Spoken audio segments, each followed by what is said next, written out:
Torion is a very good lawyer. Naman. Totoo. Number one. Kita mo si pastor nakakulong pa ngayon.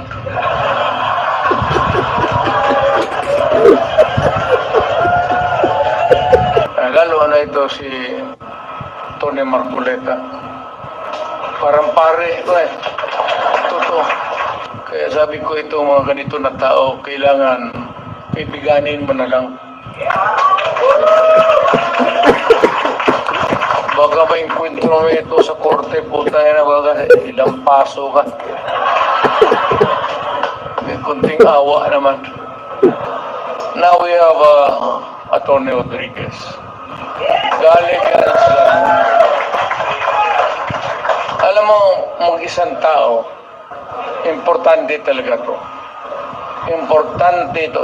Maski kami, alam namin, maski yun ang nakakilala sa akin personal, importante ang tao na may prinsipyo.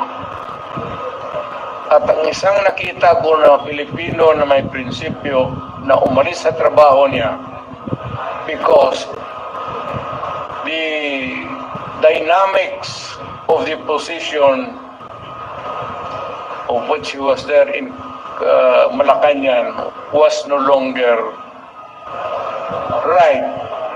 He chose to make the decision. At nakita ko, as a matter of, hindi naman kailangan sabihin, but nakita natin, as a matter of principle, importante talaga yan. Atty. Rodriguez.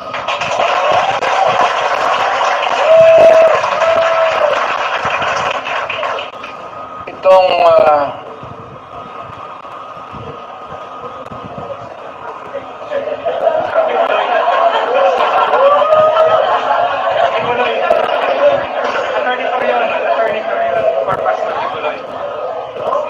ako nakakakibuloy?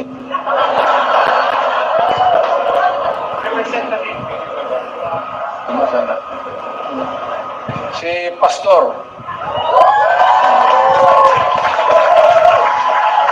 At least kung makahanap ka ng tao na kandidato, kung manalo at makaupo dyan as a senator who has the moral values, pati marunong, bright.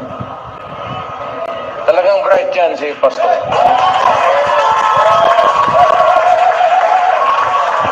Hindi lang rin yan narinig kasi Pastor eh. Ang ina yung sinasabi, yung ganon, ang mga apostoles, ano ba na hanggang alam, apostoles ginawa. Dito tayo sa may politika ito eh. So, si Pastor Kibuloy para sa Senado. Itong tao na itong sunod na sinasabi ko, humahanga talaga ako sa integrity pati yung utak. Abogado, pareho kami abogado eh. Kung nagsalita ito, hindi ko naman kilala to, but yung the constant exposure sa TV, parang natauhan ako talaga ako sa integrity pati yung utak. Abogado, pareho kami abogado eh. Kung nagsalita ito, hindi ko naman kilala to, but yung the constant exposure sa TV, parang natauhan ako. Magaling to ah. Alam niya, sinasabi niya, pati nagtatanong-tanong ako, eh talagang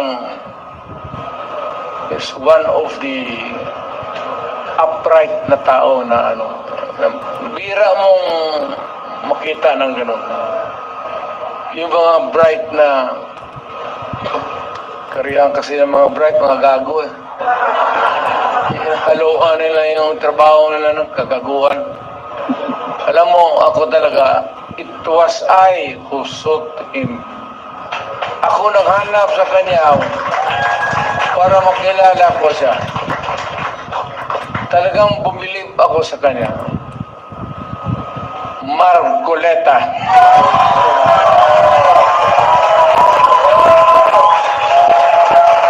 Totoo yan, sir. Hindi kita alam niya, alam niya, hindi niya. Nung lumapit ako sa kanya, sinabi ko, Sir, believe ako sa iyo. Diretso, alam niya. Alam talaga niya. So, kailangan natin sa Senado. Ngayon, marami kasi sila, ano dapat ang gawin natin? Hindi, patayin natin yung mga senador ngayon para mabakante.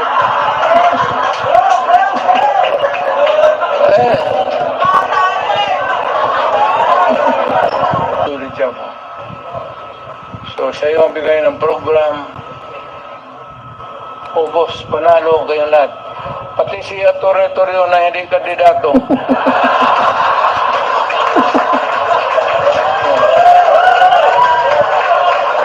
Ilagay nila yung pangalan mo.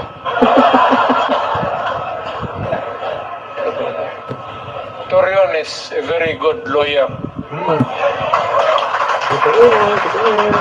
Number 1. Kita mo si Pastor nakakulong pa ngayon.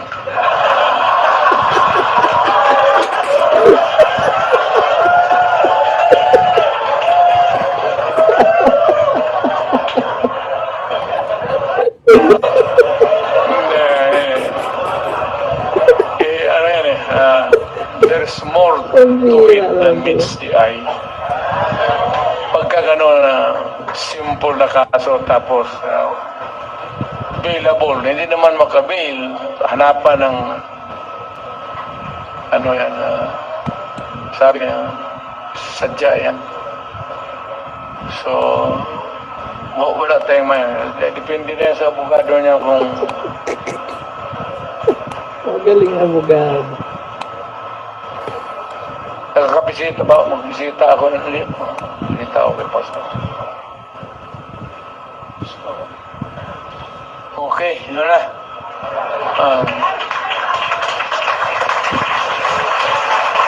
Mabuhay ang former President Rodrigo Roa Duterte!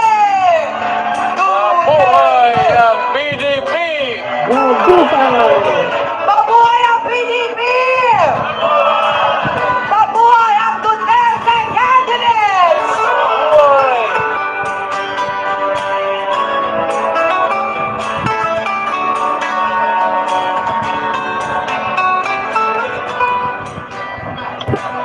May papanoodin muna tayong isang video.